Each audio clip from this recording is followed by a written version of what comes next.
bahay at mga kayamanan ay minamana sa mga magulang, ngunit ang mabait na asawa ay galing sa Panginoon. Sino mang lalaking nakakasumpong ng asawa ay nakasumpong ng mabuting bagay at nagtatamo ng lingap ng Panginoon.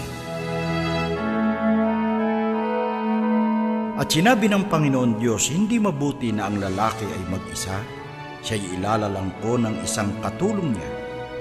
At hinulugan ng Panginoon Diyos ng di kawasang himbing ang lalaki at siya'y natulog. At kinuha ang isa sa kanyang mga tadyang at pinapaghilong ang laman sa dakong yaon.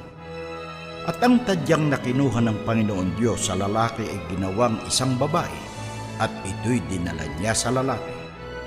At sinabi ng lalaki, ito nga'y buto ng aking mga buto at laman ng aking laman. Siya'y tatawaging babae sapagkat sa lalaki siya kinuha.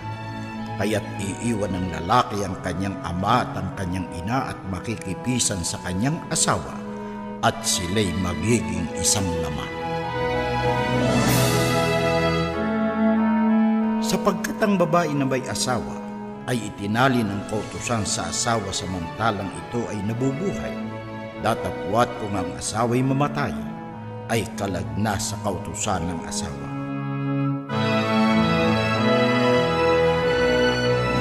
Bakit kami pinabayaan ng Diyos? Dumaraing kayo. Sasabihin ko sa inyo kung bakit.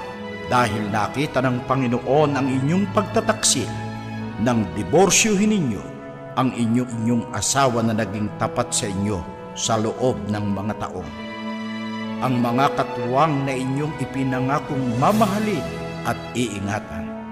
Pinag-isa kayo ng Panginoon sa inyong asawa.